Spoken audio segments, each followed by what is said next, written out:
Donc, qui veut commencer? Xavier. J'active mon micro, oui. Bon, alors, bah, déjà, merci pour l'exposé, hein. Bon, moi, j'avoue que c'est beaucoup d'informations et j'ai pas forcément tout bien capté, mais en tout cas, je réécouterai. Et alors, j'avais une question peut-être un peu terre à terre, qu'au début, vous parliez des implants. Et est-ce que vous avez eu l'occasion d'en voir ou... Oui, oui, tout à Oui. fait. J'ai eu l'occasion d'en voir, comme je dis toujours, j'ai pas du tout de compétences, moi. Je suis psychologue, tu vois. Du coup, Ouais, si on monte un implant, je vais voir une boule ou quelque chose comme ça, mais je sais rien en dire, en fait. Donc, j'ai des témoignages d'implants. Ce qui est très, d'accord. très caractéristique, ça, je l'ai entendu beaucoup, c'est la réaction. Par exemple, quand l'implant tombe du nez, que j'ai eu souvent ces témoignages-là, ça, quelque chose tombe du nez, c'est la réaction émotionnelle qu'ils ont, hein, bon, ils ont toujours une réaction soit de dédain, ça veut dire ils, ils voient que c'est pas normal, mais ils n'ont pas de réaction adaptée, hein, c'est-à-dire en disant, Mhm. c'est pas normal, qu'est-ce que c'est? Tiens, je le mets de côté, je vais le montrer à mon ami, mon mari, regarde ce qui m'est tombé du nez. Enfin, ils n'ont pas une réaction du tout normale avec ça, c'est une dédain, ok, allez, mais ça, voilà. Ou alors de dégoût, de répulsion, où ils vont s'en débarrasser tout de suite. Et dans les deux cas, l'implant disparaît. Ou alors il sera corni, il se transforme en autre chose. Bon, voilà. Maintenant, enfin, c'est une hypothèse, mais à force d'entendre les récits, que ce soit sur les marques corporelles, puis par contre, les marques corporelles, il y a des marques quand même qui sont anecdotiques, hein. Parfois, c'est des griffures, on pas on dire grand-chose, euh, ou des petites marques, des choses comme ça, ou des boutons. Bon, d'accord, c'est une forme de triangle, mais si tu mets 3 points, tu peux Non, faire toujours un triangle. Oui. 3 points, fait toujours un triangle, ça, à moins de les mettre en ligne. Mhm. Mais ce qui est le plus intriguant, bon, tu as des marques qui sont vraiment super claires par contre, hein, des morceaux de peau incisés, des grattages de l'épiderme, des choses qui sont bon, très précises, des espèces de marques de barbecue, là, tu sais, de grilles, comme des grilles. Tout ça, c'est des choses que D'accord. tu ne peux Mhm. pas inventer comme ça. Par contre, moi, ce qui me semble, disons la lecture que j'en ai, hein, qui n'est peut-être pas la vérité, mais c'est ma lecture, c'est que c'est laissé pour être vu. C'est-à-dire que toutes ces choses-là, que ce soit les implants, bon, imaginons que ce sont des implants, d'accord. Bon, alors nous, on en est déjà à l'heure de la nanotechnologie. Eux, ils arrivent à traverser les murs, ils arrivent à avoir des ovnis qui changent de forme, ils arrivent à avoir des technologies qui sont extraordinaires, et puis ils te mettraient des boules sous la peau pour te repérer avec leur GPS, tu vois ce que je veux dire? Il y a, Mhm. il y a un côté Ouais, qui est déconcertant, tu vois? Mais moi, je me dis, non, l'objectif, c'est que ce soit vu. c'est C'est ce que, ostentatoire. c'est ce que dit Jocher, oui, entre ostentation et élusivité. Hein. C'est deux Exactement. pôles. Exactement. Et pour moi, ça, c'est les marques sur le corps. Donc, tout ça, c'est pareil. Qu'est-ce qu'ils ont besoin de laisser des marques sur le corps aussi visibles? Sans compter que les marques sur le corps, il peut en apparaître dans d'autres circonstances qui n'ont rien à voir avec les abductions. Mhm. J'y connais pas grand-chose, mais je sais que je ne suis pas psychologue, pardon, mais je sais que ça existe. Il y a même des marques assez sophistiquées. Tu veux dire que le patient peut se produire lui-même, tu veux dire? Oui, oui, mais Ah sans, oui, pas avec les d'accord. doigts, avec Oui, oui, la oui, puissance de complètement. l'esprit. Ah, mais ça, c'est sûr. Tu peux Ouais. même faire écrire des lettres à une personne sur sa peau. Ah, Oui, oui. En hypnose, tu peux faire ça. Donc, ça veut dire que en hypnose, la personne sait le faire. Donc, elle sait le faire par ses propres moyens, sans c'est hypnose. possible. Ouais, on peut faire des tas de choses. Ok. Mais pas des formes aussi sophistiquées que celles que j'ai pu voir, tu vois, les marques de barbecue, comme je disais, c'est Oui. des traces vraiment géométriques, espèce de crop circle de peau, je dirais. Non, là, c'est trop sophistiqué. Le psychisme, il ne peut pas produire des choses aussi nettes. Ah, Ça va être vague. Tu reconnais la lettre, par exemple, mais pas tout un prénom, quoi, je veux dire. Alors, bonjour. oui. Est-ce que ça peut être pour être vu, mais aussi par accident? dans certains cas. Donc, moi, je suis la directrice de MUFON France et je travaille aussi depuis plusieurs années avec Kathleen Mardon sur les IRT, Expérience Recherche Team. Donc, on travaille nous aussi avec des abductés et des contactés. Et justement, on a ces marques de grille et on a pensé que ça pouvait être des accidents, c'est-à-dire que quelqu'un serait approché trop près d'une source. Ah oui, oui, ça pourquoi pas. Ah oui, oui, tout à fait. Oui, bien sûr. Bien. Merci, Janie. Tu as d'autres questions ou remarques? Pas pour l'instant, peut-être? Bon, moi, j'en ai une Ouais. question. Tu as parlé au début, dans le premier chapitre, tu as dit Attends, excuse-moi, je veux juste préciser, Patrice, pour les marques, oui, comme tu dis, les marques, je vais redire les marques de barbecue, pardon, mais par contre, pour les implants ou d'autres traces qui sont sans doute laissées volontairement, enfin, on peut supposer que c'est laissé volontairement et que c'est visible, là, tu vois, l'hypothèse de l'accident ne tient pas. Et là, moi, je supposerais plutôt que, et après, évidemment, ça ouvre la question, mais pourquoi ils veulent que ce soit vu? Eh bien, moi, je crois, enfin, c'est une croyance, du coup, évidemment, qu'est-ce que tu peux savoir des intentions d'un alien? Tu vois, ma chienne, qu'est-ce qu'elle peut comprendre de mes intentions quand je vais retirer de l'argent et qu'elle me regarde mettre la carte? Je veux dire, tu peux pas, on ne sait rien de donc. Mais l'hypothèse que je pourrais poser malgré tout, c'est que c'est simplement pour donner enfin, simplement, ça donne en tout cas une preuve matérielle que tu ne peux pas, toi, en tant qu'abducté, ne pas voir. Tu ne peux pas te dire c'était juste un rêve. Tu es obligé de te mettre en chemin parce qu'il y a quelque chose qui a laissé une trace dans ton corps. Et que en te mettant en chemin, tu vas en parler à d'autres, les ufologues regardent ça, des psychologues vont regarder ça, vont s'y intéresser, et tout ça fait une onde de choc qui ne nous laisse pas ne pas regarder qu'il y a une présence autre dans notre environnement. Tu vois? Et moi, c'est le fil que j'ai en arrière-plan dans cette lecture, c'est vraiment cette dimension de nous forcer, entre guillemets, sans nous forcer, mais à apercevoir que nous ne sommes pas tout seuls, et qu'on est dans un repli psychotique autiste, hein, vraiment fou, quoi, hein, et voilà, il y a cette interpellation en quelque sorte. Voilà un peu l'hypothèse que j'ai en arrière-plan. Ok, merci. J'ai vu, Charles, que tu avais coupé ton micro. Tu avais ouvert ton Oui, micro. vous m'entendez? Oui. Oui, alors donc, moi j'ai deux questions, ou même trois, mais enfin bon, déjà, la première, c'est de savoir, enfin, est-ce que Nicolas peut nous dire si on peut être abducté sans avoir vu d'aliens et d'avoir simplement vécu des phénomènes extraordinaires, mais sans avoir vu de personnages bizarres ou d'extraterrestres d'apparence quelconque. Oui, oui, oui. Maintenant, dans ta question, enfin, Moi, si tu me permets de... excuse-moi, je peux compléter par la deuxième question, c'est que Ah, vas-y. quelle est la frontière entre les expériences spirituelles et les abductions? Parce qu'en fait, j'ai l'impression que, comme tu en as parlé là, à plusieurs reprises, euh,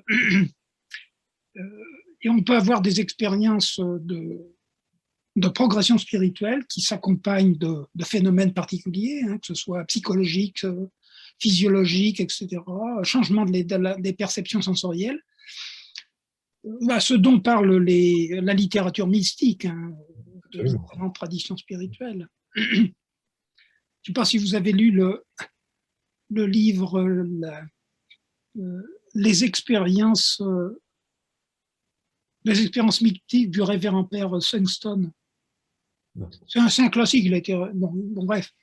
Alors, il parle de beaucoup d'expériences de mystiques de différents pays. Alors, donc, la question, c'est de savoir si on peut être abducté sans le savoir, en fait. Alors, la réponse est oui, un oui définitif, parce que d'abord, il y a beaucoup d'abductés qui ne conscientisent ça que très tardivement, très tardivement. Disons, des pièces de puzzle se mettent en place à un moment et qui donnent une clarté à leur histoire qu'ils n'avaient pas du tout repéré avant. Voilà, donc on peut penser qu'il y en a plein qui ne vivront jamais cet éveil, hein. Enfin, mais ça les empêche pas de vivre d'autres choses. C'est comme s'il y a une zone aveugle, mais qui n'empêche pas, de toute façon, l'ensemble de leur vie de se produire quand même, hein. C'est juste que la conscience se met sur un point d'articulation entre tout un tas de choses, mais leur parcours psychospirituel se vit quand même, en fait, hein. Ça rajoute une coordonnée, je dirais, mais ça ne change pas l'expérience. Voilà, et comme disait Teilhard de Chardin, nous sommes, enfin je crois que c'était Teilhard de Chardin, nous ne sommes pas des êtres, des humains sur un chemin spirituel, mais des êtres spirituels sur un chemin d'humain. C'est-à-dire que tu vois, dans la question de la frontière entre les abductions et les expériences spirituelles, mais la vie elle-même est une expérience spirituelle, donc on ne peut pas découper ça. Et je pense, moi, que ces êtres-là, justement, on en parle dans leur évolution technologique, mais qu'est-ce qu'il en est de la question spirituelle? Qu'est-ce qu'il en est de la question spirituelle? Sans en faire des maîtres spirituels, hein, ce n'est pas l'idée de faire les grands frères de l'espace, etc. Mais qu'est-ce que ça fait de rencontrer un être qui aurait 4 milliards d'années? Enfin, en tout cas, je ne sais pas, lui, peut-être qu'il aurait 4 milliards d'années, hein. Imagine qu'ils se sont affranchis, ou une société qui s'est affranchie du biologique et qui trouve des supports d'expression, soit peu importe, X ou Y, et qui a 4 milliards d'années. Un être face à toi de 4 milliards d'années, bon, on peut imaginer que sur le plan spirituel, si ce mot a encore un sens à ce niveau-là d'évolution, c'est quand même pas rien, hein. Bruno, Christophe? Oui. Oui, allez-y, Bruno. Oui, je voulais demander à Nicolas, est-ce qu'il y a des cas d'abduction sur plusieurs générations qu'il a eu? Alors justement, et ça, je pense, enfin, toutes les personnes qui s'occupent d'abducter savent ça, c'est un des critères qu'on regarde. Ça veut dire que quand tu as un entretien avec les abductés, tu sais qu'il y a des points clés que tu vas questionner ou que tu attends dans le récit parce que voilà, c'est transversal. Et l'un des points clés, c'est ça, c'est la dimension générationnelle. C'est bien que quand j'ai un abducté, toujours à un moment, je lui pose la question d'abduction ou d'expérience étrange, parce qu'il ne faut pas trop se fermer que sur l'abduction, parce que, comme Charles le pointait tout à l'heure, il peut y avoir des personnes qui vivent tout un tas de phénomènes qui est le tableau de l'abduction, mais sans avoir conscience qu'il y a de l'abduction. Tu vois? Donc, Très bien.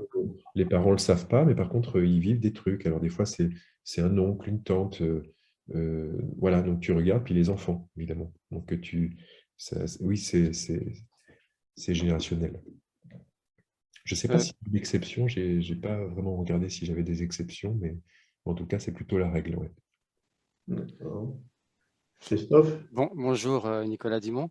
Voilà, ma question, c'est un peu, j'imagine, difficile de répondre à cette question, mais est-ce que les gens qui sont enlevés le sont, c'est-à-dire en fait sont choisis pour, par exemple, soit leur génétique, soit leur psychisme, etc.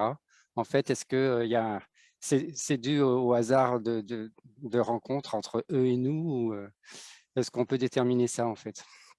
Bon, d'abord, la première chose, c'est la conception du hasard. Est-ce qu'un événement, alors là, c'est plutôt une conception transpersonnelle, hein, je dirais, mais est-ce qu'un événement aussi important qu'une abduction peut nous arriver par hasard? C'est-à-dire, si nos vies ont du sens, ça veut dire que ces rencontres de trajectoire à un endroit ont du sens. Ce n'est pas un monde aveugle, en quelque sorte, sans sens. Après, pour ce qui sont des recherches qui ont été faites, il n'y a pas vraiment de facteurs communs qui pourraient prédisposer. C'est vrai que quand tu regardes les abductés, par exemple, dans nos statistiques aussi en France, on observait qu'il y avait, je pourrais te retrouver le chiffre, mais je crois que c'est 40%, il me semble, des abductés, je crois que c'est ça, 40% des abductés, en tout cas dans le cas du Cerro, qui ont vécu des maltraitances ou abus sexuels infantiles. Et c'est bien supérieur à la moyenne de la population générale, hein. Je ne sais plus à quel pourcentage on est dans la population générale, mais c'est très au-delà. Ça veut dire qu'il y a une surreprésentativité chez dans la population des abductés de traumatisme infantile. Mais 4 sur 10, ce n'est pas 10 sur 10. Il y a une surreprésentativité, mais ce n'est pas l'ensemble de la population. Donc, mais après, c'est comment, tu vois, par quel bout prendre le truc? Est-ce que c'est une prédisposition à vivre ça? Est-ce que c'est parce que les parents étaient dans un trauma d'abduction et bah, le trauma peut donner des symptômes de maltraitance, hein, tu peux y avoir des rages, des colères. Voilà, est-ce que c'est dans ce sens-là qu'il faut le lire? Et si c'est un facteur de prédisposition, alors pourquoi? Comment on peut le comprendre? Il faut savoir que j'ai pas pris le temps hein, vraiment d'aller regarder, je ne sais même pas si les chiffres existent. Je pense qu'ils doivent exister, mais de statistiques qui auraient regardé l'épidémiologie, ça veut dire la Ouais. représentation des maltraitances chez les médiums. Tu vois, chez les Ah sujets oui, sensitifs, on pourrait dire. ouais. Mais je pense qu'on devrait trouver des chiffres similaires, parce que beaucoup de médiums ont vécu des maltraitances infantiles ou des traumas infantiles, et on sait quand même que c'est prédisposant à vivre en tout cas le trauma, d'une certaine manière, il a une dimension initiatique déjà. C'est-à-dire il te pousse à aller chercher plus loin, à ouvrir plus loin tes, tes- tes mondes, en quelque sorte, ou à rester dans des éveils sensibles plus que la normale. Voilà. Alors, il y a Nestor Berlanda, qui est psychiatre argentin, dont je parlais tout à l'heure, qui lui a une hypothèse qui est très élégante, et peut-être que c'est ça, hein, le fin mot. Lui, ce qu'il pose comme hypothèse, c'est que bon, il part de la DMT, qui est la molécule active dans l'ayahuasca, Mm. et qui est aussi la molécule qu'a utilisée Rick Strassman, où il injectait de la DMT pure et où une partie de sa population vit des expériences de contact alien.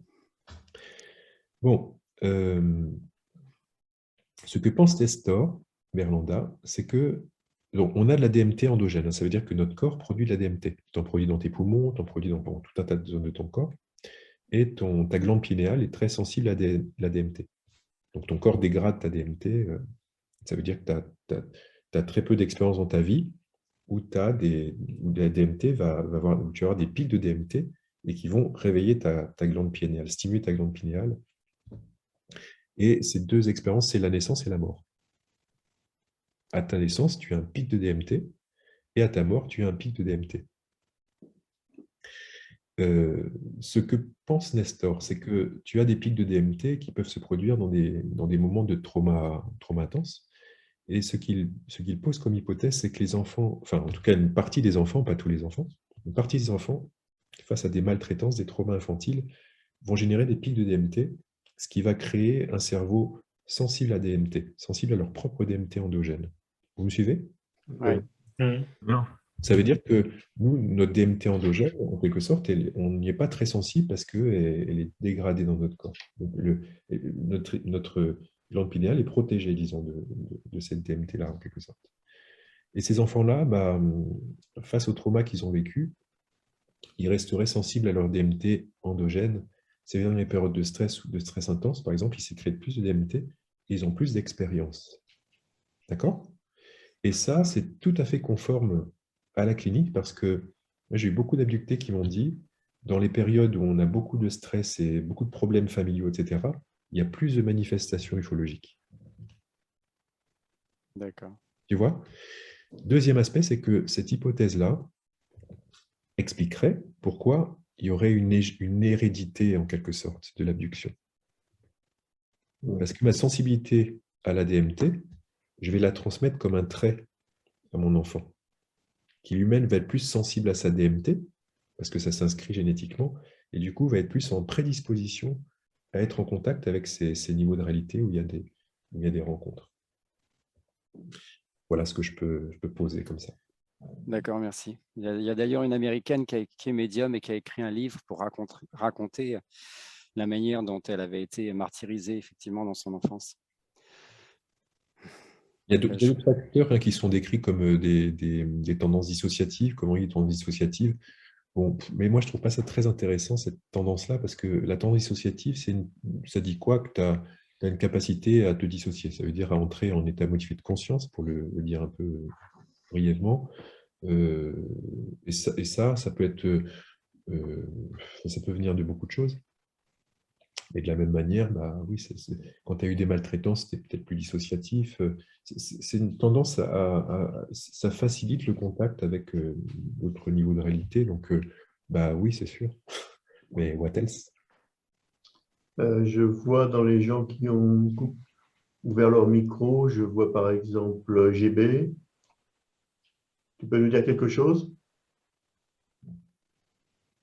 Non. Oui, j'avais une autre question. On estime à combien de personnes en France les gens qui Alors, sont considérés comme abductés? là, je ne peux pas du tout répondre à cette question. Voilà, on ne peut pas savoir. Nous, dans le cas du CERO, par contre, moi, j'étais surpris du nombre d'adhérents. Hein, et là, je suis parti et ça continue. Il y a beaucoup de gens. Et moi, je ne m'attendais vraiment pas à ce qu'en France, il y ait autant d'oppression. Mais après, faire une statistique, ça veut dire ça, c'est une question qui relève de l'épidémiologie. Hein, ça veut dire regarder au sein d'une population la représentation. Ça veut dire qu'il faudrait faire tu vois, un questionnaire général à la population. Et comme il y a tout un tas de gens qui ne savent pas, qui sont abductés ou en tout cas qui ne posent pas le doigt là-dessus, ça va mettre un temps. Bon, je ne sais pas trop ce que ça donnerait, quoi. Je sais que les Américains avaient fait ça, mais je ne sais pas quel pourcentage, mais c'était énorme. C'est important. C'est 10 millions d'Américains abductés. Ça paraît bizarre. Après, je pense que ça demande quand même un appui clinique parce qu'un questionnaire d'évaluation va mesurer quelques repères comme ça. Mais après, il faut aller plus finement avec la clinique. Ça veut dire aller dans le dialogue, parce que tu sais, des fois, dans des questions, tu vas interpréter ton monde à partir de la question, ta compréhension de tel mot ou tel autre. Mais sans parler d'enquête, non, mais le CERO, par exemple, ils ont un fichier de combien, quelques centaines, quelques milliers de personnes. Non, milliers, ça ne va pas jusqu'à milliers parce que c'est une petite équipe de bénévoles. Donc, il y a ça. Puis, les abductés ne vont pas tous au CERO. Il y a d'autres assos qui existent, des affinités, d'autres ne vont pas dans les assos. Donc, je ne peux pas trop te dire à combien on est actuellement. Je sais juste que, si je ne dis pas de bêtises, après, peut-être au bout de la 3e année, je crois qu'on avait eu 80 personnes qui étaient passées dans l'assaut. Enfin, on avait un fichier actif, ça veut dire qu'elles faisaient partie de l'assaut, mais en tout cas qu'elles étaient passées par l'assaut. Mais après, ça a été au fur et à mesure que le CERO était connu, ça a été exponentiel. Hein. Là, il y a beaucoup de monde et c'est même difficile de répondre à tout le monde. Donc, malheureusement, je ne peux pas répondre à ça. Est-ce que vous connaissez Nathalie Knepper? Comment? C'est une hypnothérapeute qui est sur le point de sortir un livre un peu sur le sujet des... Parce qu'elle a reçu tellement de patients qui ont manifesté des phénomènes d'abduction qu'elle en est arrivée à écrire un livre sur la question. Oui, alors, moi j'ai un petit peu une critique à formuler, disons, pas sur cette dame, hein, je ne la connais pas, mais de manière générale sur les hypnothérapeutes, parce que les hypnothérapeutes, il faut bien comprendre que, sauf les hypnothérapeutes qui sont psy, la plupart des hypnothérapeutes, enfin un hypnothérapeute non psy plutôt, je vais dire comme ça, un hypnothérapeute non psy a des compétences à faire de l'hypnose, vous accompagner dans l'hypnose, mais n'a pas de compétences à traiter l'information qui a émergé de l'hypnose. Parce qu'ils n'ont pas de repères sur comment c'est fichu la psychologie, comment c'est structuré, une subjectivité, une dynamique de personnalité, tout ce qui correspond à la psychologie. Hein, et du coup, du recul par rapport au matériel, hein, ça veut dire au récit du patient. Bon, alors, le bon côté, c'est qu'ils nous transmettent l'information brute, et ça c'est bien. Mais après, sur l'élaboration, c'est-à-dire qu'est-ce qu'ils en font? Ils ne peuvent pas situer le récit par rapport à une dynamique de personnalité, ils ne peuvent pas avoir d'analyse et de recul critique, voilà, pour moi, compétent, avec des repères solides. Ça ne veut pas dire qu'on a tous de l'esprit critique, et ils en ont, hein, je ne veux pas tempérer ça, mais je veux dire, au-delà de l'esprit critique, moi, si tu m'emmènes sur un terrain, je ne sais pas, on va dans la montagne, et tu m'emmènes sur un terrain, puis il y a de l'eau qui coule, tu me dis qu'est-ce que t'en dis, bah, moi je vais te dire, bah voilà, il y a de l'eau qui coule, voilà, c'est tout. Maintenant, si je suis géologue, je vais quand même avoir une autre analyse. Hein, je vais regarder le terrain, je vais avoir un commentaire plus poussé quand même. Ok, merci. Nicolas, les personnes avec lesquelles vous avez travaillé, est-ce que c'est des personnes qui avaient la mémoire consciente d'avoir été enlevées ou ça avait été révélé par de l'hypnose? Alors, disons, bon, dans la population que j'ai pu accompagner, rencontrer, il y a des personnes à qui j'ai fait moi-même de l'hypnose, des personnes qui ont fait de l'hypnose avec d'autres, mais je me suis appuyé, moi, dans les cas à partir desquels j'ai réfléchi, vraiment sur les personnes soit avec qui j'ai travaillé, moi, donc c'est-à-dire que je peux situer la transe voilà, dans un ensemble, parce que j'ai eu la personne en entretien, voilà, je sais quelle personnalité c'est, enfin, voilà, je peux la situer, je peux situer son récit dans un continuum, ou alors ce sont des souvenirs spontanés. Voilà. Et il y a beaucoup d'abductés qui ont des souvenirs spontanés, hein, Oui, hein, oui. vous le savez. Oui, nous, on avait des chiffres et c'était quasiment 70% des personnes. C'est bien. C'est énorme. Mm. Et il y a des abductés qui ne veulent pas, hein, d'ailleurs, faire de l'hypnose, parce qu'ils en ont peur, ou parce que par rapport aux traces conscientes qu'ils ont, ils n'ont pas forcément besoin de plus. Mm.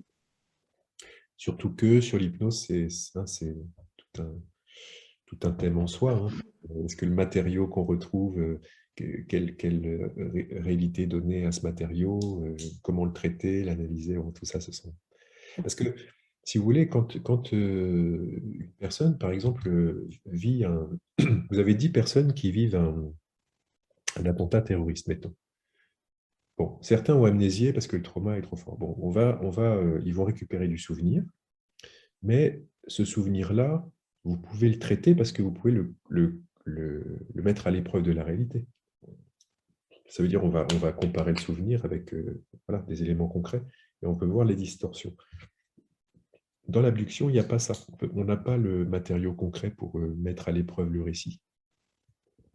Donc en hypnose, on peut juste dire qu'il y a du matériau psychique qui émerge et dire probablement que, mais ce n'est pas facile à lire parce que, par exemple, pour les distorsions psychédéliques dont je parlais, peut-être que l'ensemble des récits ufologiques ne sont rien d'autre que des distorsions psychédéliques. Peut-être qu'on est face à un niveau d'étrangeté qui est tellement important, qui est situé dans une multidimensionnalité, qui est tellement grande qu'on ne peut rien faire d'autre que rencontrer une interface. Vous savez, si vous vous souvenez du film Interstellar, je l'ai revu il n'y a pas longtemps et je n'avais pas fait attention à la première fois que je l'ai vu, j'ai adoré ce film. Et là, récemment, quand je l'ai revu, en fait, quand il arrive dans cette espèce de trou noir, là, avec ce monde, je ne sais pas si tout le monde l'a vu, mais avec ce monde, hein, Oui, tout à fait. il dit c'est un monde qui a été créé par ces autres. Alors lui, il pense que c'est l'humanité dans l'avenir, mais peut-être ce sont des aliens qui ont créé cette interface parce qu'il se situe dans une autre dimensionnalité. Il se situe, comme il dit, dans la 5D en quelque sorte, hein. C'est-à-dire, c'est comme si nous, on créait un dessin pour un personnage de BD pour interagir avec lui, quoi. Hein, dans sa bulle, bah, on gribouille un truc, puis ça interagit parce qu'on ne peut pas interagir avec lui directement dans la 2D. Voilà. Bah, peut-être que tout l'ufologie, c'est une altérité qui ne peut nous rencontrer que par cette interface, quoi. Donc, on n'a pas de référent réel pour situer où on est vraiment avec eux, quoi. Eh bien alors, parfois, quand il y a des témoins multiples pour un objet, que ce soit un vaisseau, un vaisseau qui va déclencher une abduction chez un des témoins, là, il y a quand même des points de repère objectifs, parce qu'il y a plusieurs témoins et il y a un vaisseau qui a été aperçu. Enfin, je pense au cas du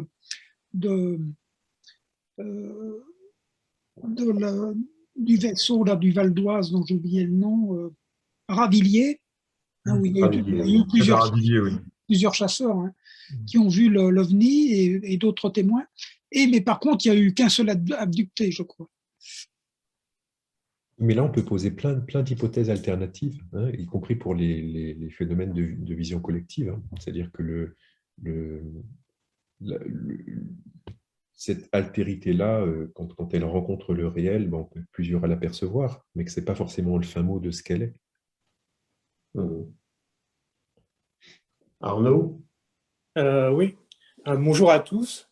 Donc, en fait, j'ai acheté un livre ufologique qui s'intitule Guide pratique des expériences du cinquième type. Et donc, le livre laisse présager qu'on peut déclencher nous-mêmes, enfin, tout à chacun puisse déclencher ces phénomènes. Et si on se situe dans une approche évolutive et que c'est spirituel, tout à chacun aimerait le faire. Et si on se met du versant du paranormal, il y a une fascination par rapport à l'étrange qui fait que tout le monde aurait envie de faire ça. Donc, est-ce que comment dire, est-ce qu'on peut initier ces phénomènes par nous-mêmes? Ah. Alors, il y a des rencontres, là tu parles en quelque sorte des rencontres du cinquième type. Oui, oui. Oui. Alors, il y a beaucoup de gens qui différent. se lancent là-dedans avec des résultats. Mais je ne connais pas bien les résultats, par contre, mais je sais que on en parle beaucoup. Tu connais, toi, Bruno? Oui, oui, un petit peu, oui. Ouais. Et on va demander à Nicolas ce qu'il en pense. Bon, Fabrice Bonvin, il a écrit récemment un ouvrage. D'ailleurs, j'ai fait ça, une postface pour son livre sur les rencontres du coup, le provoquer comme ça. Moi, je trouve ça vraiment intéressant parce que d'abord, ça met l'ufologie dans un espace actif d'expérimentation, pas seulement d'être réceptacle d'un contact, mais là de pouvoir voilà, le provoquer, l'expérimenter, relationner de manière active. Après, beaucoup d'abductés sont actifs dans le phénomène, c'est-à-dire peuvent provoquer les contacts, peuvent provoquer des apparitions, observables par d'autres, justement, voilà, en les appelant activement. Voilà. Donc, et ils sont là, c'est-à-dire qu'ils arrivent au moment où, en quelque sorte, l'abducté l'appelle, et ils arrivent comme ça, ce qui veut dire que, d'une part, leur maîtrise de l'espace-temps, c'est une interprétation, mais elle est directe. Ils n'ont pas à parcourir un temps pour arriver. D'autre part, je pense moi que ça va dans le sens d'une intrication psychique. Ça veut dire qu'il n'y a pas de transmission comme ça d'informations de l'un à l'autre. Il y a une intrication psychique qui reste. Après, de témoignages d'abductés, j'en parlais avec Myriam Belmire de ça il y a quelques jours justement, du CERO France. Elle me disait qu'elle, d'après son observation et l'échange avec des abductés autour de ça spécifiquement, qu'ils ne viennent que si il y a une intention quand même qui est pas seulement de les voir, quoi. Mais je veux quelque chose. J'ai une nécessité d'une certaine manière à ce contact. Quand elle m'a dit ça, je me suis dit, oui, bon, ça c'est vrai pour tout le monde. Que ce soit appeler ta chienne, elle viendra s'il y a un intérêt pour elle aussi. Ton voisin, les défunts, tu les appelles parce que, pas juste pour un contact, quoi. Alors, c'est quoi notre intention collective dans ce contact? Voilà. Après, tout ceci étant posé, moi, j'ai été donner une formation auprès de Barcelone l'été dernier et j'ai proposé une RR5. Le soir, on était libre dans les montagnes, il faisait chaud. J'ai dit, si vous voulez, on essaye. Alors, ça les a fascinés, effectivement. Donc, on a fait une tentative et ça fonctionnait. Ça fonctionnait. Ouais. Raconte. Ah ouais. Écoute, après, moi, n'étant pas astronome, je ne peux pas dire c'était OVNI, j'en sais rien, mais en tout cas, ce qui s'est passé, c'est qu'il y a eu vraiment une espèce de feu d'artifice dans le ciel, de points lumineux et de flashs. Mais au moment où on s'est posé, on a commencé à 2 minutes au-dessus de nous, un point lumineux qui a bougé assez vite. Et puis, après, c'est comme des flashs d'iridium, mais plusieurs, un espèce de scintillement et un flash lumineux. Et après, plus rien. Plus rien du tout pendant tout le temps où on est resté, quoi. Donc, ça crée une espèce de stimulation comme ça. Bon, mais après, c'était juste une synchronicité entre notre demande d'un événement et que c'était pas en lien avec ça. Mais les flashs, ils étaient de taille, de taille identique, ou il y en avait des gros, des petits? Ils étaient blancs, comme de l'aluminium qui reflète le soleil, ou jaune? Donc, comme un scintillement d'étoiles. D'accord. Tu vois, mais différents, clac, clac, clac, et puis pouf, c'est tout. Ok. Mais comme des flashs d'iridium, tu vois, un flash intense quand même. peut-être qu'il faut être plus nombreux. Il y a peut-être une histoire de quantitative, je veux dire. S'il y a beaucoup de participants, c'est peut-être plus puissant pour être capté par. Alors, Fabrice Bonvin, dans son bouquin là, sur les RF5, il donne les ingrédients.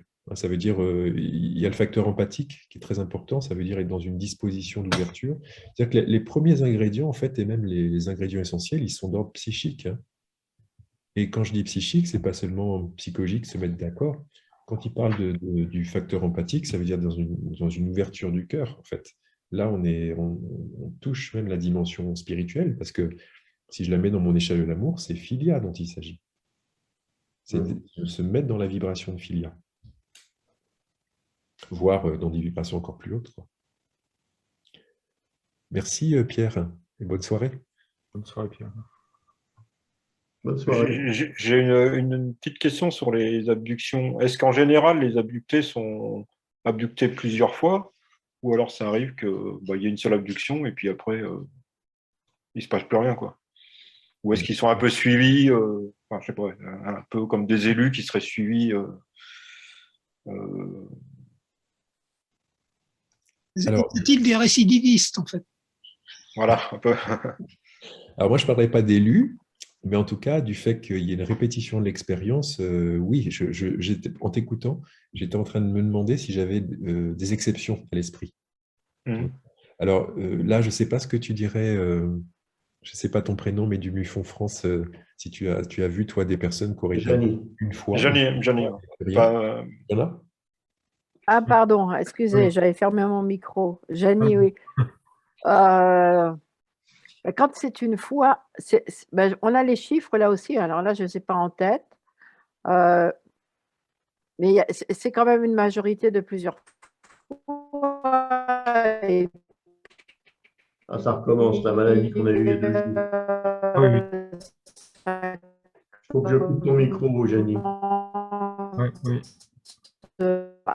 La caméra, peut-être pas. En France. Oui, je filais ce micro. Ah, ça va ou pas? Ça C'est là ou Ouais, pas? c'est bon, c'est bon. Là, c'est Voilà. très bien. Très bien. Hop. Si, c'est bon, ça marche. Bon, je ne sais plus ce que je disais. Oui, qu'on avait les chiffres exacts, pas exacts, sur une enquête qui a été faite en 2017, je crois, par Kathleen Marden sur 400 personnes abductées. Oui. Donc, c'est une majorité quand même de personnes qui sont abductées plusieurs fois dans leur vie. Donc, ça commence en général la première fois vers 4-6 ans, puis après, ça saute à 11-12 ans, puis après à 16-17 ans, et puis après, âge adulte. C'est comme un programme, un agenda qu'il y a. Et il y a des personnes qui pensent puisqu'ils n'en savent rien, avoir été ou abductés ou contactés une fois, parce qu'il y a les contactés aussi. Les contactés, ça serait des personnes qui auraient reçu des messages sans avoir été à bord de vaisseaux, etc. Ouais, sans enlèvement. Oui. En sachant que moi, je remets la pondération justement de l'amortisseur psychique, quoi, psychédélique entre les deux. Sur le. Oui, ça ne prouve rien, je suis d'accord. Qu'est-ce qu'il en est? Après, tu vois, moi, je ne connaissais pas ça, la donnée que tu donnes, tu partages, et je trouvais intéressant de regarder si ce n'est pas aussi dans des tranches d'âge qui sont en lien avec des espèces de transparence psychique. Il y a des moments dans la vie où on a ce qu'on appelle des moments de transparence psychique, ça veut dire qu'on est dans des plus sensibles aux dimensions de l'invisible. Tu vois, par exemple, une maman, quand elle vient de donner un enfant, quand l'enfant vient de naître, pendant plusieurs mois, elle est dans cet état de transparence psychique, même pendant la grossesse d'ailleurs, cette hypersensibilité, d'ouverture aussi au monde comme ça. Je trouve intéressant de voir s'il n'y a pas aussi, c'est pas lié aussi à ça. On ne peut pas, disons, regarder ces tranches-là. Parce qu'après, la difficulté, c'est que c'est l'amnésie. C'est ça la difficulté aussi. C'est-à-dire que beaucoup d'abductions, d'expériences de contact se font de manière inconsciente. Et ça crée quand même une difficulté pour l'étude parce que le fait même qu'il y ait des tranches d'âge où les gens s'en souviennent ne prouve pas, par exemple, que ça ne se passe qu'à ces moments-là. Tu vas avoir, par exemple, une proportion, si tu fais l'étude des gens qui se souviennent de leurs rêves, tu as un pourcentage de la population qui se souvient de son rêve et les autres pas. Donc on sait que tout le monde rêve, tous les cerveaux rêvent la nuit. Et après, peut-être on peut regarder dans le suivi des personnes qu'il y a des moments de la vie où ils se souviennent plus de leurs rêves que d'autres. Et est-ce qu'il y a une étude comme ça de tranche d'âge? Je ne sais pas. Mais tout ça pour dire qu'il faudrait regarder si c'est vraiment lié à l'abduction réelle ou si c'est leur souvenir de ce qui se passe.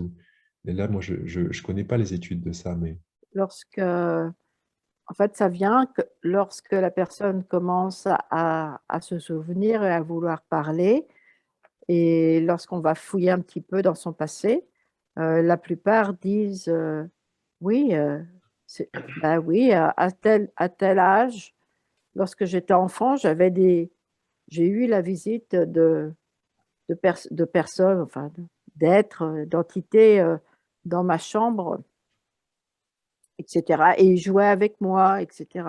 C'est comme ça qu'on a réussi à faire ce petit travail, mais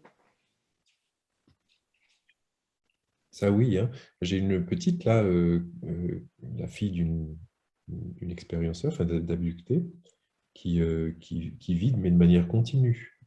Par contre, ce qui est intéressant, je trouve, enfin, ce qui est interpellant, c'est alors pour elle, ça n'a pas encore eu lieu, parce qu'elle elle est pas pubère, elle doit avoir eu 9 ans, 9-10 ans aujourd'hui. Mais c'est le changement de la coloration des expériences. Quand à la puberté, il y a la dimension sexuelle qui arrive. voilà, exactement. Mais ça, à nouveau, pareil, est-ce que c'est lié? Et pourquoi pas, moi je suis ouvert à toutes les hypothèses, hein. Est-ce que c'est lié au narratif en quelque sorte de l'abduction qui est, on peut dire, un peu communément admis, hein, sur la dimension de l'hybridation, du coup elle devient fertile et du coup on rentre dans d'autres scénarios. Et peut-être que c'est tout simplement ça, hein. Pourquoi ce ne serait pas tout simplement ça? C'est peut-être tout simplement ça. Ou peut-être qu'il y a une dimension là aussi psychédélique en quelque sorte, parce que la dimension du sexuel entre dans l'équation de ma relation avec cet autre, voilà, et que du coup ça tord le champ de ma relation aussi. Alors, mais pourquoi pas, hein, enfin, tout est possible. Alors la première est plus simple, la première est beaucoup plus simple, hein. La deuxième fait un peu, oh là là, c'est un peu tiré par les cheveux, mais je ne crois pas que ce soit tiré par les cheveux, parce que si ça se passe dans un monde intermédiaire, ce monde intermédiaire, il se tord très sensiblement avec ma relation affective avec lui. Ça, c'est clair. Il y a un film qui illustre très bien ça. J'aime beaucoup les films parce que des fois, c'est plus efficace que 10 000 pages de bouquins. C'est un film qui s'appelle Au-delà de nos rêves. C'est avec Robin Williams. Ça parle de la vie après la mort. Et ça parle très bien de ça, c'est-à-dire de plans comme ça où le monde extérieur est une création de ton monde interne. Voilà. Bien, moi je vais devoir vous laisser aussi. Une dernière question alors, Ouais. vite fait. Tu as dit qu'en fait le phénomène était sensiblement le même dans les différentes cultures. Enfin, il y avait beaucoup de choses qui se ressemblaient. Tu as travaillé en France, au Mexique et avec des gens d'Afrique du Nord, d'Algérie, je suppose. Un petit peu peut-être d'Algérie, mais du Maroc, c'est sûr. Du Maroc. Je crois que c'est Maroc et Tunisie, il me semble. Est-ce qu'il y a des différences et est-ce qu'elles sont importantes ou pas? Alors là, je ne peux pas vraiment aller parce que les récits, moi, que j'ai récoltés, ce pas des gens que j'ai pu avoir en suivi parce qu'on s'est parlé par Skype 2 reprises, donc ce n'était pas beaucoup, hein. Oui, c'est pas assez. Non, non, pas assez. Pas assez, disons, pour les situer dans une trajectoire. Assez pour les situer dans une géographie. Ça veut dire une géographie interne, je veux dire, par rapport à qui ils sont et ce qu'ils me racontent. Mais je ne peux pas parler de leur trajectoire. Mais la seule chose que moi que j'avais noté, c'était l'aspect très, comment je pourrais dire, spectaculaire du récit. C'est-à-dire, par exemple, il y avait je me souviens d'un monsieur qui me parlait de sa femme qui avait enfin, ils avaient fait une échographie et que le bébé avait disparu du ventre juste après. Mais après, c'est son récit. J'ai pas la photo. Oui. Je suis toujours un petit peu précautionneux parce que, comme ça, enfin, moi, je connais bien l'Amérique latine, je connais moins bien le Maghreb. Et en Amérique latine, je suis toujours très vigilant avec les récits parce qu'ils ont tendance à l'emphase dans les récits. Donc, il faut toujours bien demander les faits, Donc, demander même s'il y a des prélèvements médicaux, de regarder le papier médical, parce qu'il y a l'interprétation après que tu en fais. Donc, comme ils ont cette tendance à l'emphase, je fais attention. Donc, Maghreb, je peux imaginer que ce soit le cas aussi, mais voilà ce que je peux dire. Je ne peux pas aller plus loin. Là, il faudrait regarder les gens qui vraiment ont étudié ça finement. Ok. Et puis, la dernière de dernière, la question, c'est à propos de la paralysie du sommeil. Parce que je connais une dame qui travaillait comme comptable dans la gestion de la résidence dont j'étais le président, là où j'habite. Et cette dame, elle m'a dit, ah mais moi, on parlait d'OVNI, parce que une jour j'ai envoyé un mail, je me suis trompé d'adresse, j'ai envoyé à tous les gens de la résidence, j'ai envoyé un mail écologique, et j'ai eu aucun retour méchant, très bon retour. Tout le monde, plein de gens sont venus me poser des questions. Et elle me dit, voilà, moi j'ai vu des aliens, je faisais de la paralysie du sommeil, ils étaient autour de mon lit, j'avais beaucoup de peur, mais on m'a soigné, on m'a donné des médicaments et ça a disparu. Alors, bon, c'est un peu… en fait, toi, comment tu fais la différence entre ces récits dits de paralysie du sommeil et puis les récits d'abduction? Bon, alors, c'est une thématique comme ça, parce que d'abord, d'un côté, la paralysie du sommeil, quand on a dit ça, on a l'impression on a tout dit d'une certaine manière. Ça veut dire que, bon, ben voilà, c'est dans la phase de sommeil paradoxal, donc ton cerveau en état de rêve, et du coup, tu te réveilles, tu te réveilles alors que tu ne devrais pas te réveiller, et tu te réveilles quand même. Et quand on est en état de rêve, le cerveau déconnecte tous les zones motrices, parce que sinon, tu as géré ton rêve dans la chambre. Donc voilà, tu es paralysé, tu te réveilles, tu es paralysé. Il y a juste ces yeux qui peuvent bouger, et tu as en général une sensation d'oppression thoracique parce que comme tes muscles sont relâchés, en fait, tu vois, la cage thoracique, elle est plus écrasée.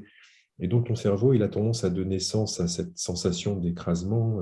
Tu vois, il essaie de recoller les morceaux entre je suis réveillé, j'ai des sensations bizarres dans le corps, par un scénario onirique qui peut parfois aller jusqu'à des hallucinations, même complexes, hein, dans la chambre. Voilà.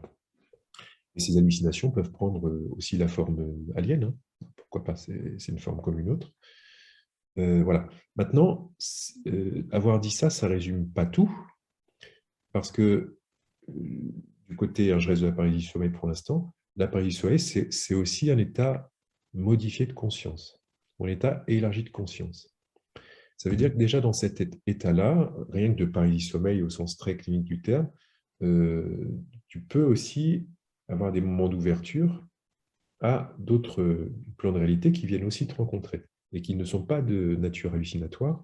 Et là, pour trancher, si tu as un tiers à côté de toi qui est réveillé et qui voit ce que tu es en train d'halluciner en même temps que toi, même si tu es en paralysie sommeil, ça ne s'appelle plus tellement une hallucination. Oui, bien sûr. Ça s'appelle une perception de l'état élargi de conscience, même si tu étais en paralysie sommeil.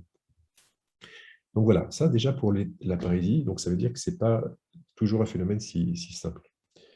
Maintenant, du côté de l'abduction, ce qui permet de faire la différence, c'est différentes choses. C'est que d'abord, le paralysie du sommeil se réveille pas forcément avec des traces corporelles, pas forcément avec des marques dans l'environnement, n'a pas forcément de perception d'OVNI autour, n'a pas d'impact, n'a pas toujours d'impact psychospirituel, parce que parfois, la paralysie du sommeil peut être aussi dans une trajectoire psychospirituelle. Ce n'est pas forcément qu'un syndrome clinique neurologique. Voilà. Je dirais que c'est les facteurs autour qui permettent de faire la différence, quoi. D'accord. Ouais. Parce que, si tu veux, si une personne a un récit, même récurrent, hein, je me réveille, je suis paralysé, je vois des ovnis, des extraterrestres autour de moi, s'il n'y a que ça, comme élément clinique, hein, dans tout le chapitre 1, hein, des éléments cliniques, voilà, on ne va pas forcément privilégier l'hypothèse tout de suite de l'abduction. Il faut vraiment un ensemble de facteurs. Et dans les facteurs, justement, il y a l'hérédité. Comme c'est pour tes parents, tes enfants. Et puis le souvenir d'une abduction. Souvent, la paralysie du sommeil, c'est des ombres, des choses, ça va pas très loin. Oh, ça peut aller vers des hallucinations complexes, hein. Ah bon? Ouais, même très structurées. Ouais. Qui peuvent être vraiment très, très mélangées avec l'onirisme, mais pourquoi pas, mais c'est vrai qu'il n'y a pas tout le scénario qui va avec, l'impact psychotraumatique derrière. même si les paris sommeil, parfois, c'est vraiment terrifiant et les gens, ils sont terrifiés d'aller se coucher. Hein. Mhm. OK. Eh bien, merci. Merci, ouais. Vous trouverez en tout cas tout ça Merci. dans le chapitre 1. Hein, j'ai essayé d'être le plus complet possible pour Beaucoup, Nicolas, merci. Merci, On va se bonsoir. livre. J'espère que vous le voyez. Bien. Non, non, non. Non, non, non, on l'a pas vu. Un peu plus haut. Voilà. Il est plus haut, ouais, c'est très bien là, Patrice. Très bien. Voilà. Et j'en profite aussi pour Vous avez écrit un autre livre, en fait. oui, Voilà. là j'en ai un autre en cours, mais j'en profite, si tu veux bien, pour aussi parler du livre du CERO France, qui s'appelle Rencontre extraterrestre, là, qui Oui. vient de paraître. Et là, c'est le Ah, récit directement des abductés. Ah, D'accord. super. Et ça, je trouve, c'est super parce que c'est vraiment le mot des abductés eux-mêmes. Enfin, ils n'ont pas changé le texte et du coup, c'est un beau travail. OK. Voilà. Bravo. Merci beaucoup. Bah ouais, merci à tous. Merci. Merci à tous. Je vois que tout le monde est resté en ligne, à une exception près. Ça prouve bien que le sujet est vraiment a passionné. Merci beaucoup, Nicolas. C'était vraiment Merci. formidable. Très bien, très très bien. Je suis vraiment content de t'avoir invité. C'est vraiment très bien. À bientôt. Ouais. Écoutez, Merci beaucoup, tout le on va monde. couper, on va clore l'émission. Je vais la mettre sur YouTube. Je ferai 2 fichiers, le fichier conférence et le fichier donc débat. Merci à tous et au revoir. Bonne nuit. Merci. Au revoir. Merci, au revoir. Au revoir tout le monde.